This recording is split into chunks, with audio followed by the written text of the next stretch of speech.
Good afternoon. My name's Lou Eisen, and this is Ring Talk on this Sunday, July 31st. Today we're going to discuss the fight from February 6, 1967 at the Houston Astrodome between the greatest fighter, and in my opinion, the greatest person ever to have lived, Muhammad Ali, and the upstart challenger, Ernie Terrell. Terrell was 3 years younger than Ali. He was born in 1939 in Mississippi.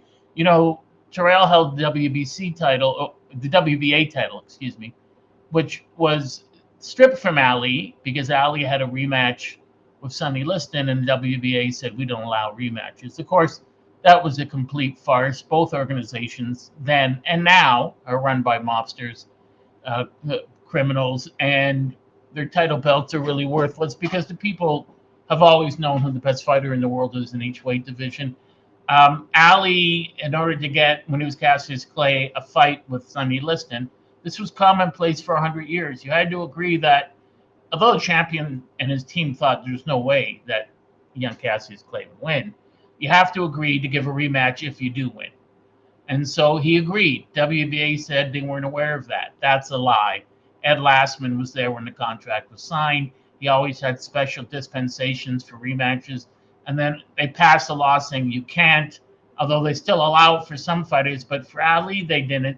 WBA was a really racist, bigoted organization. If you read my book when it comes out about boxing's greatest controversies, one of the fights I cover is the second Liston Ali fight, and I have transcripts of the meetings of the WBA. And in the meetings, they're saying, where does that N word Ali and where does that N word Liston get off having a rematch? And Liston's just a stupid, dirty N word, and so is Ali. And he doesn't have a right to change his religion. And they should both end up in the gutter or become criminals like all N words. I mean, that's these are actual lines from a tape of the WBA meeting, and all these commissioners from the WBA that were taken from various state WBA commissions and provincial in Canada. So just a group, and these weren't boxing people. These are people that own hardware stores, delicatessens, grocery stores. They knew nothing about boxing. Old, smug, well-fed white people who were bigots and were upset that black people were getting ahead and that black people were champions in the sport they love. So they withdraw the recognition of Ali. It makes no difference. Ali was the best fighter in the world. Everyone knew it. So they have a, a fight between the top challengers, the WBA, Eddie Machen and Ernie Terrell. Terrell wins. Eddie Machen was a very good fighter, but he never had any confidence in himself. And when Angelo Dundee worked his corner in the 50s, Angelo would say to him, okay, go out this round and get rid of him. And he said, okay, Angelo, I'll try not to lose. I'll do my best. And Angelo said, what, how can you be a pro fighter if that kind of attitude? So Machen, when he fought Terrell, lost. Terrell was controlled by the Chicago mob. He moved to Chicago when he was very young with his siblings and his family, and he got into boxing. And his pro career started in 1957, which was really at the height of mob control. So being in Chicago, he's under control of the outfit, the Chicago mob, and Tony Accardo, and also Bernie Carbo played for the Boston Red Sox. Excuse me, Frankie Carbo and Blinky Palermo, and they matched him on the way up, and he beat some really good fighters on the way up. Doug Jones, he beat Eddie Machen, Cleveland Williams, who stopped him the first time they fought. And he also beat, when he held the WBA title, George Chuvalo, although that's a controversial fight, especially in Toronto, because Chuvalo was said to be ahead by many people watching the fight. And when the fight ended, Terrell's hand was raised. Terrell had Bernie Glickman in his corner, who was a convicted killer for the Chicago outfit. And after the fight, many of the American writers wrote, perhaps a better question than who really won the fight is, how did a convicted murderer for the Chicago Mafia, how did he get a visa to enter Canada and work in Ernie Terrell's corner? And they said it's not a secret that Ernie Terrell's a mob fighter. Maybe the Canadian government doesn't recognize the mafia, or maybe they don't care. So when Ali was supposed to fight Terrell originally in Toronto, March 29th, 1966, Terrell said he wouldn't come up here because he didn't want to come back to a communist country. Canada's not a communist country. Unfortunately, we still need Americans who believe that, but not true. So it's just a silly notion.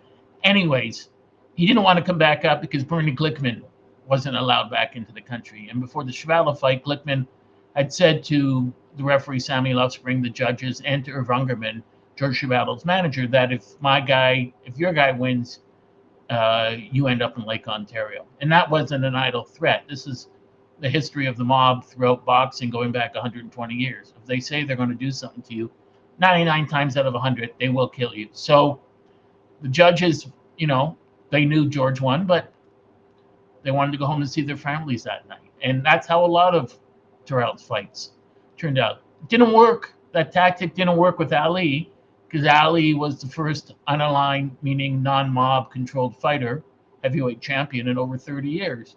And, the Nation of Islam had 80,000 members. The mob didn't have 80,000 members. So when it came to pure muscle, it just wasn't going to go down that way. The mob was going to, or the Nation of Islam was going to prevail. So Ali, as we know, was it's an emotional thing for me. He was a controversial figure. People don't realize today, I was alive then, how hated he was because he stood up against the war in Vietnam. But he did more than stand up against the war. He said 99% of the shock troops, the cannon fodder, the front troops, are black. 99% or more of the draft boards are overwhelmingly Southern. So they're drafting blacks way out of proportion to their numbers in actual society. And Ali never said, I won't go to Vietnam. He said, if you can show me one black person, male or female, who voted in my home state of Kentucky in the 1964 election, federal election, and is still alive, I will gladly go to Vietnam. And the government couldn't do it. The state government couldn't do it, and the federal government couldn't do it because no one had done it. They wouldn't be allowed to vote. They would have been shot and killed right there on the doorsteps. And so Ali, at that point, became a marked man. And that was one of the reasons why the WBA took away his title in 65, although that was just before this whole mess with Vietnam came about.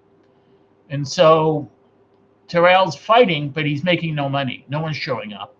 Terrell is a boring fighter. It's hard to find a fighter today that would remind you of Terrell. I guess maybe if you watched the fights last night, Rances Barthélemy, who really his main physical gift is he's able to hold. And Terrell is known as the octopus. All he did was hit a guy, hold him. Kept holding, and if you watch the fight with Ali, he hit him hundreds of times in the back of the head. Terrell accused Ali of fouling him, of putting him in a headlock and rubbing his eyes against the ropes. Didn't happen. Terrell was the preeminent dirty fighter of the 1960s. When he fought Chuvalo, he's trying to thumb him in the eye. You can see this. You can count a couple hundred fouls that he committed against Chuvalo and against Ali, hitting him in the back of the head. He'd been warned for it, but he's hitting him all the time. When the referee breaks him up and Ali turns his back to him to walk away, he punches him in the back of the head. He's hitting Ali low. He's elbowing him. He's stepping on his feet. And Ali doesn't retaliate. All Ali does is just beat the hell out of him. This fight is known as What's My Name? That's the name of the fight. What's my name? Ali had changed his name to Muhammad Ali from Cassius Clay. He incorrectly said that Cassius Clay was a slave owner. The original Cassius Clay, the white man in Kentucky that he's referring to, was an abolitionist. He wasn't a slave owner. He had hundreds of blacks working on his plantation. He paid them. And then when the Southern Army would come to his plantation to get slave labor, he actually literally fought them with guns and cannons and that. So he was not a slaveholder. He was not, he didn't believe in slavery. He was a fervent abolitionist. But this was Ali's narrative, and Ali was right in the sense that, he's fighting for civil rights. Ali came at an interesting point in history because this fight, which took place February 6, 1967, the next year, there's a great book by Mark Kurlansky called the most important year in 1968, it's called. And they say it's the most turbulent year in the history of the planet. And this is just right on the precipice of that. So, Ali's saying, I've got no quarrel with Viet Cong. They've never called me the N word. I'm not going to travel thousands of miles to kill these dark Asiatic people. Never called me the N word. Never prevented my grandmother from drinking from a white water fountain. Never stopped me from trying to vote. Never threatened me. Never called me the N word when I was walking on the street. So Ali was the head of not only the anti-war movement, he was the head of the youth movement and the head of the civil rights movement in a sense. He had all these three movements coalescing within him. And he was, a very good speaker. So the fight with Terrell, they wanted to hold it originally in Toronto. Then they tried Chicago. And actually this Toronto came after. So this is Bob Arum's first fight, was the Ali Chuvalo fight. That was actually the second fight that he ever promoted, but the first international fight. So Ali's trying to get Terrell to fight him in Chicago. They're trying to do it there, and Ali has to appear before the Chicago Boxing Commission, all white, brush cut men who are very right wing, very pro Republican, very anti black. And although the mayor of the city wasn't, Mayor Richard Daley, but he was very pro Kennedy. But at this time, 1967, they dressed him as Cassius Clay, and you can go on YouTube and see the film. He said, "My name's Muhammad Ali." Mr. Clay, Mr. Ali, Mr. Clay. And Ali said, "Listen, my trainer, Angelo Dundee, is Italian. Dundee's a Scottish name. His real name is Morena. He took the name Dundee because his brother Chris did, so his mother wouldn't know that the family was into boxing. And you call him and refer to him as Angelo Dundee, although that's not really his name. My name is Muhammad Ali. Just a name. You don't have the decency to call me by my name."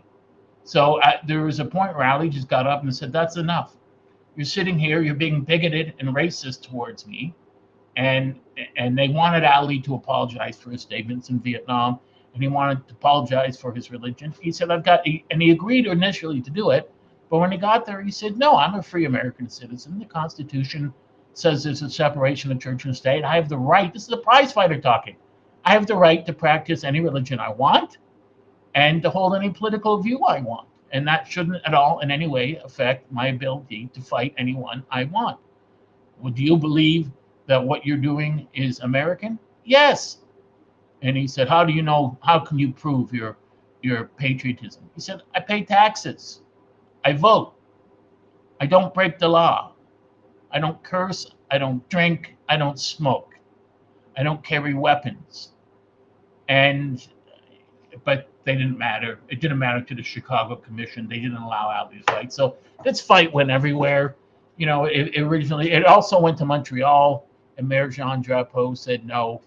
Drapeau, Montreal, and the province of Quebec have always been more interested in getting American dollars up there than they have in getting along with the rest of Canada. So eventually, Terrell drops out, and it's Chuvalo who fights. And then after that fight, and Chuvalo just lost to Terrell, as I said here before, Ali signs to fight in the eighth wonder of the world, the Houston Astrodome, against the 6'6" Ernie Terrell, who was the largest heavyweight of his time. Was Terrell a gifted fighter? No.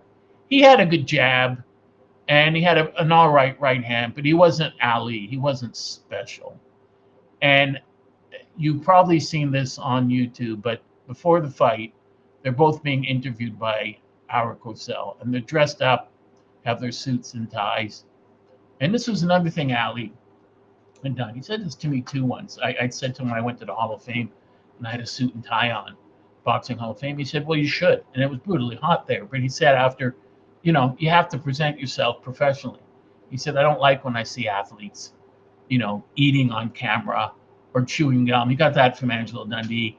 Or dress like bums. If you look like a bum and act like a bum, you're going to be treated like a bum. And Ali acted like the king of the world, which he was. So they are being interviewed by Howard Cosell before the fight.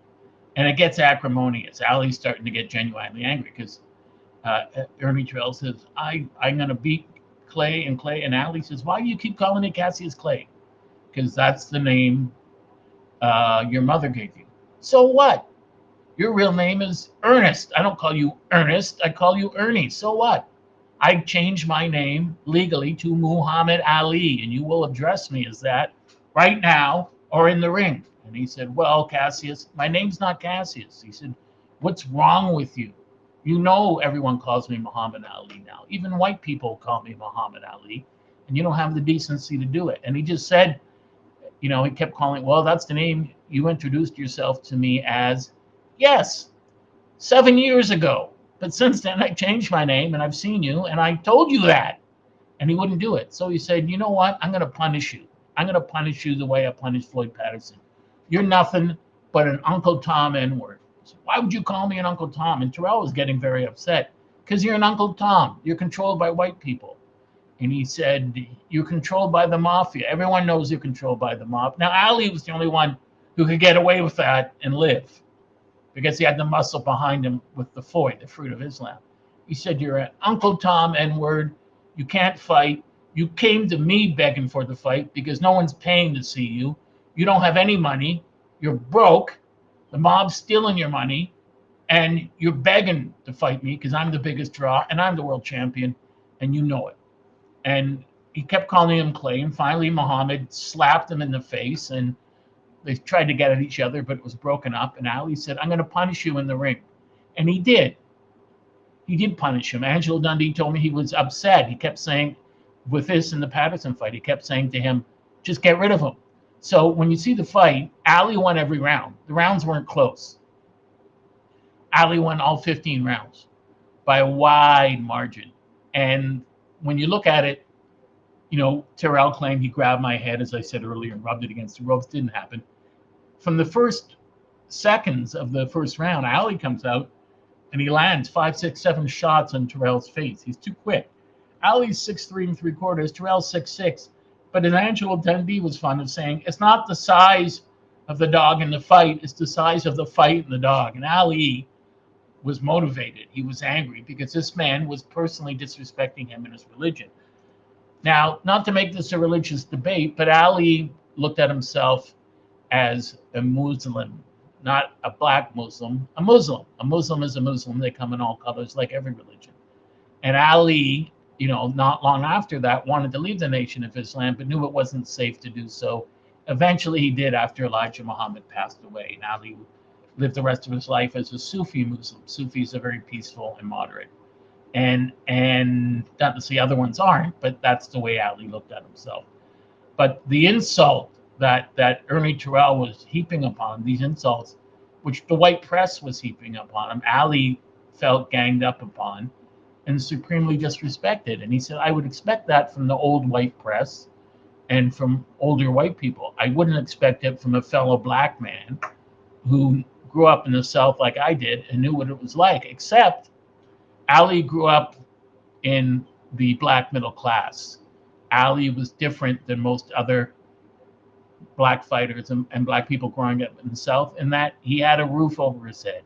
He had indoor plumbing. He shared a room with his brother. He had 2 loving parents at home. So, Ali came from a different background, whereas Terrell was one of 10 siblings to a poor sharecropper who grew up poor and moved to Chicago and to seek a better life. Terrell did his best during the fight. Terrell came at Ali and people were booing Ali and they're cheering Terrell, but it was no contest. There wasn't a moment of any round that you can say that Ernie Terrell won. Ali closed his left eye early. Ali kept pounding him, outlanding him 10-1 on many occasions. He was too quick. Terrell would try to bear hug him or headlock him, and Ali would just spin off the ropes. Terrell was physically bigger, but not stronger. And Ali just had too much skill. And you can't beat a guy who's that much more skilled than you, regardless of how strong you are. And that's what happened. And Terrell took a ferocious beating for all 15 rounds. Terrell in his corner, they kept putting the ice pack on his left eye, and Ali started to close the right eye. But Ali's landing straight right hands from the first round to the 15th round, and it's not even close. It's not a remotely close fight. Terrell did land some shots in Ali, but they had no effect. A couple times their legs got tangled, and Howard Cosell said, "I believe Ali is hurt. Terrell hurt him." Didn't hurt him once. He landed very few punches. Most of the punches Terrell landed, I would say 80% or up, were rabbit punches, low blows, elbows, and that's the kind of fighter Ernie Terrell was. Terrell complained after the fight, but Terrell, that's what he always did when he lost. Ali never made excuses when he lost, and he except maybe after the first Frazier fight, but Terrell had no chance going in. He was an underdog. The fans knew who the real champion was. This fight was for the WBA, which Terrell held, which was worthless and still is. The WBC title, which Ali held and is worthless and still is. The Ring Magazine title, and the New York State Athletic Commission boxing title, which is now, I guess, defunct or meaningless.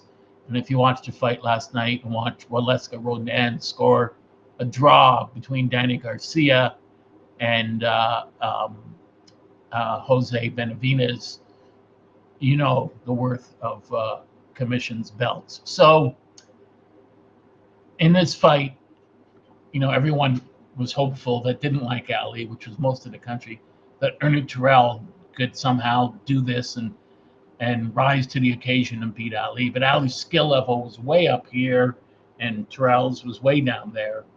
And after that, it was a walkover. Ali entered the fight with a record of 27-0, and Terrell entered the fight with a record of 39-4. And as much as the Astrodome and everyone else there was cheering for Terrell and booing Ali, Ali's footwork was sublime. His hand speed, his accuracy was sublime. It may have been Ali at his best. I thought Cleveland Williams was Ali at his best, but this may have been his best fight because this wasn't remotely close. And after this fight, he fights Zora Foley, who he stops, I believe, in 7 rounds, and then that's it. They steal his title. New York State Athletic Commission withdraws recognition. What's upsetting is these commissions that withdraw recognition as sanctioning bodies are full of mobsters. They're full of convicted felons, murderers, pedophiles, bank robbers, car robbers. They're full of them, but they're passing judgment, on someone who hasn't broken the law ever. So they have a tournament after they steal Ali's titles, and Terrell enters the tournament. He thinks, well, I'm going to easily win, but he doesn't win. Thad Spencer beats him easily, and Terrell's bitter about it. But by that time, the mob didn't care because Terrell wasn't making money, and why bother putting money into him and trying to intimidate other fighters to lose to him when he no longer held any titles and had no hope of winning any other titles? Terrell's last fight, he lost to a fighter named Jeff Merritt, early knockout. And Jeff Merritt was known as Candy Slim. Good fighter, more successful as a petty thief and drug user, but he did beat Ernie Terrell. Ali, as you know, this was just his first act.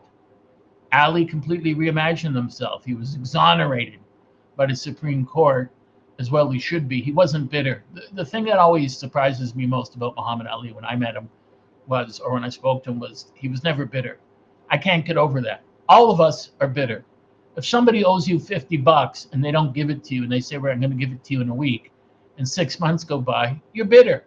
These people took hundreds of millions out of Ali's life. They caused him misery and grief. The government went after him. There were no famous white athletes drafted to go into Vietnam. Pete Rose wasn't drafted. Tom Seaver wasn't drafted. No one from the NFL was drafted. No one from Major League Baseball. No other boxers were drafted. No basketball players. They went after Ali because Ali was a threat. This was a Democratic government headed by Lyndon Johnson that did this.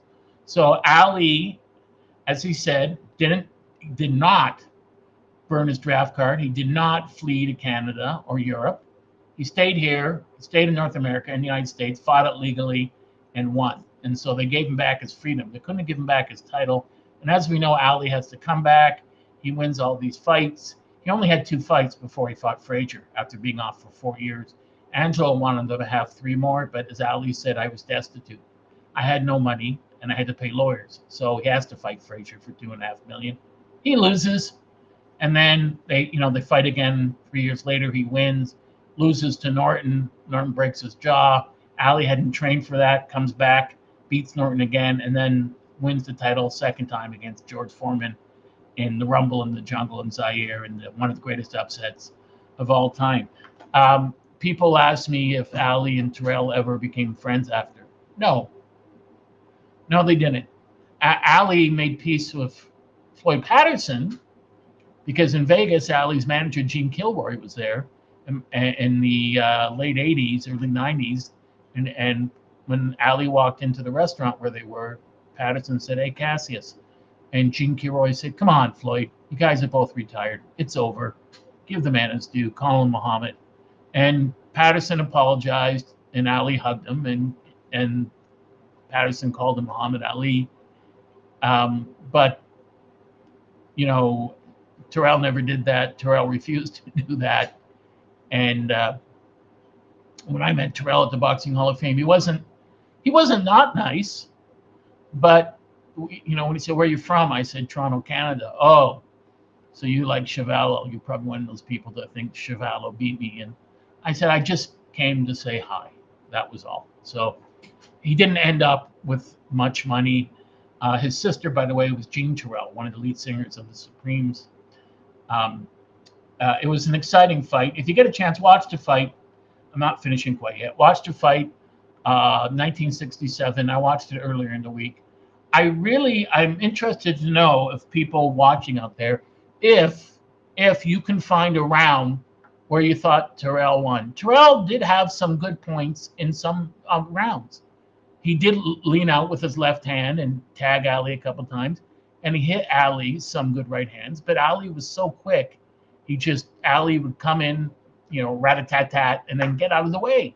And Terrell was really at a loss of how to catch him. Terrell made the mistake that all guys made against Ali, which was following him around.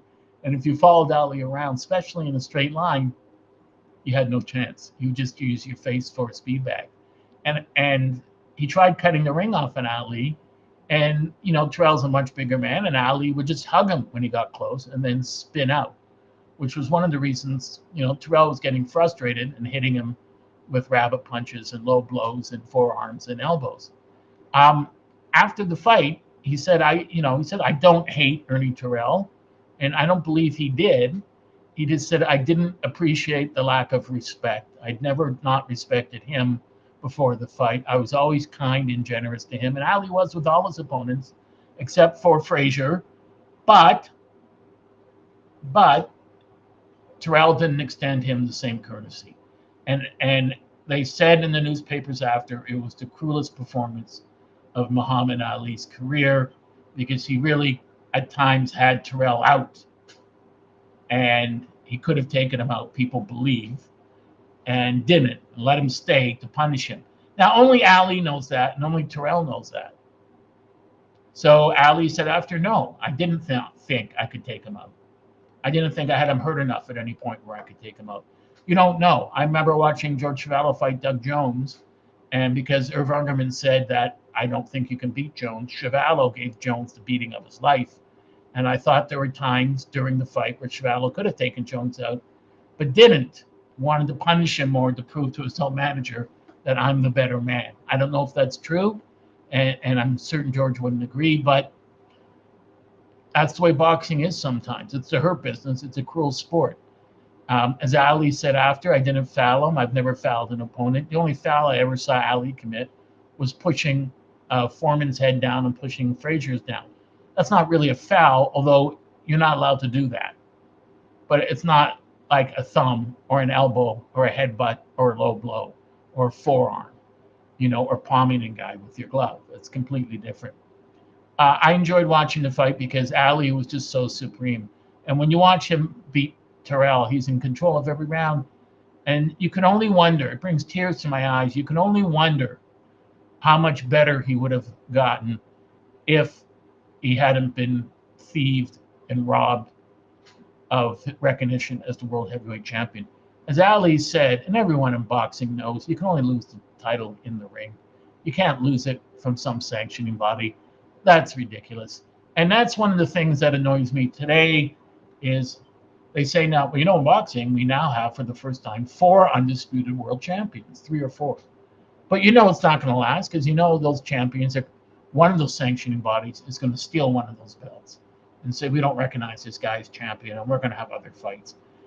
It's all about the money. It's about greed and control, and the boxing, the boxing firmament, the people that control boxing community is the word I'm looking for, was basically controlled by criminals. It's always been controlled by criminals for over 300 years, and they didn't like someone like Ali coming on saying, no, I'm not running it that way. I don't have to do what you want me to do. I'm going to keep all of my money, and I'm free to be who I want to be under the law. And you don't have the right to tell me what religion I can worship, what name I can use, and what I can do. And so that was the story. That was the amazing story of Muhammad Ali. And of course, his star shines brighter today than it ever did. And June 3rd, 2022 was the 6th anniversary of his passing, which I still haven't gotten around to. When I say gotten around to, I still haven't emotionally dealt with it because it's too upsetting to me. Ernie Terrell today isn't really remembered unless you're a hardcore fight fan, right? And if you're from Chicago, you'd remember him, or if you're a boxing historian like me. But really, he's just a guy looked upon as another guy Ali fought and dominated. So from when Ali beat Listen the first time to when he beat Zora Foley, and after, he was the most dominant fighter that ever lived in that time period. And in fact, when he came back, he wasn't the same as before. He'd lost a step. As the great writer Bud Schulberg said, he wasn't superhuman anymore. He wasn't Superman. Now he was just merely brilliant, but he wasn't, Superman.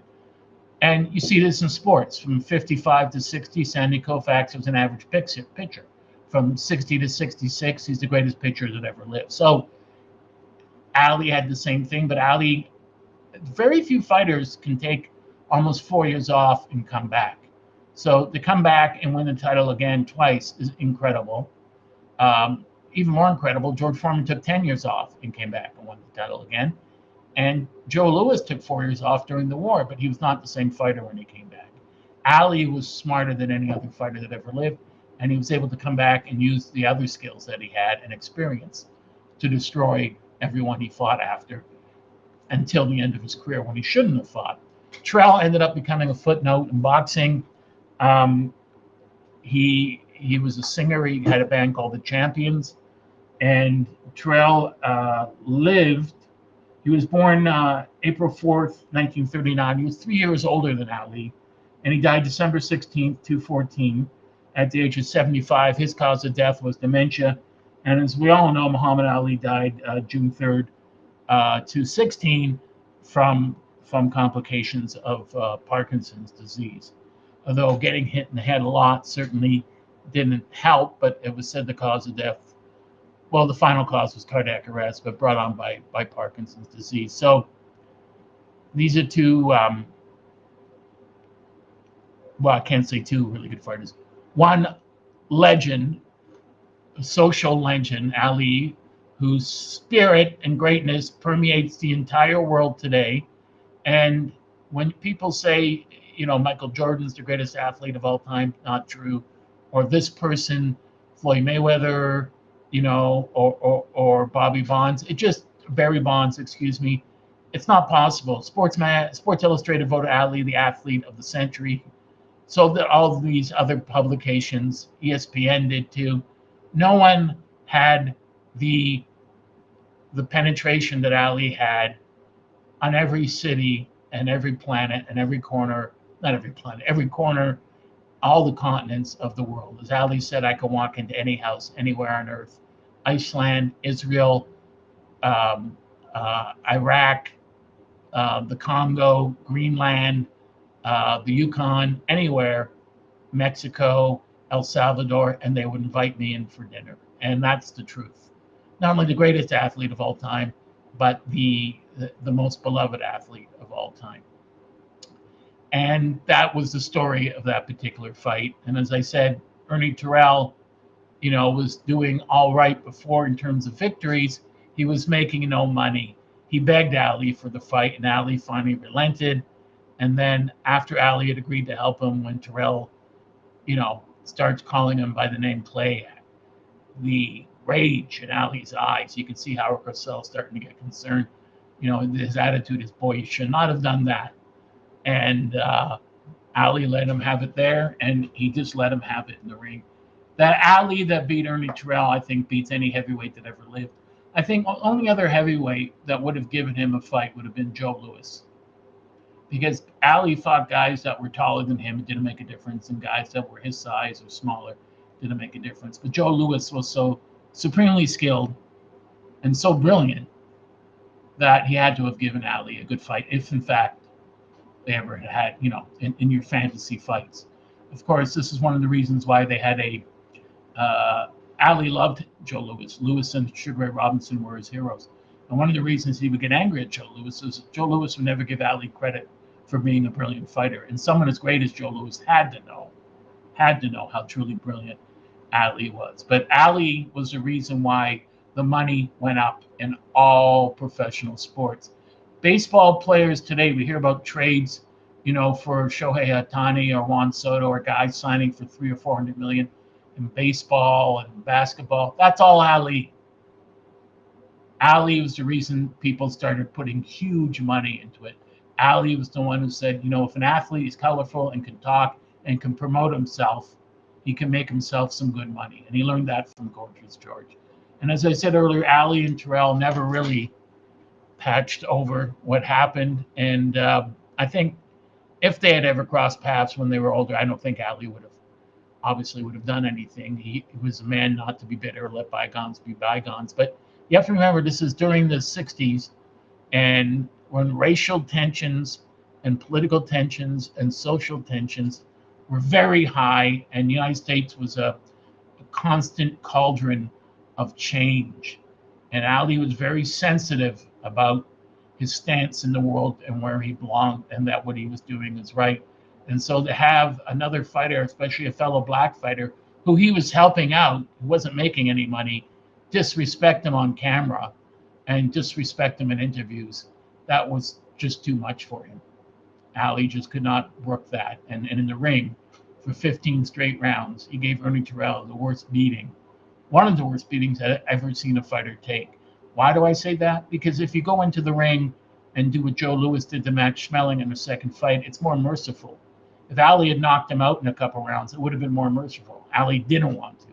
He wanted to punish him for the full 15 rounds. Ali could have gone 50 rounds that night. He wanted to show Terrell that he was the best fighter in the world, and that Terrell wasn't anything, and that he was going to pay a price for disrespecting him as a man and disrespecting his religion. And boy, did Muhammad Ali certainly do it that night. I want to thank you for watching. I also want to urge you to go on YouTube and watch the Muhammad Ali Ernie Terrell fight. It was a wonderful fight to watch. It's Ali at his best. I defy anyone to watch it and find a fighter in heavyweight history who could beat him. No one. People today say Tyson Fury is a scientific fighter, and Tyson Fury is this, and he's great, and he's a throwback. He's nothing compared to Muhammad Ali. Doesn't have the balance, doesn't have the ring skill, doesn't throw straight shots. Ali was the best that ever walked the face of the earth. Period. End of sentence. Thank you very much for watching. I'm Lou Eisen, and this has been another episode of Ring Talk.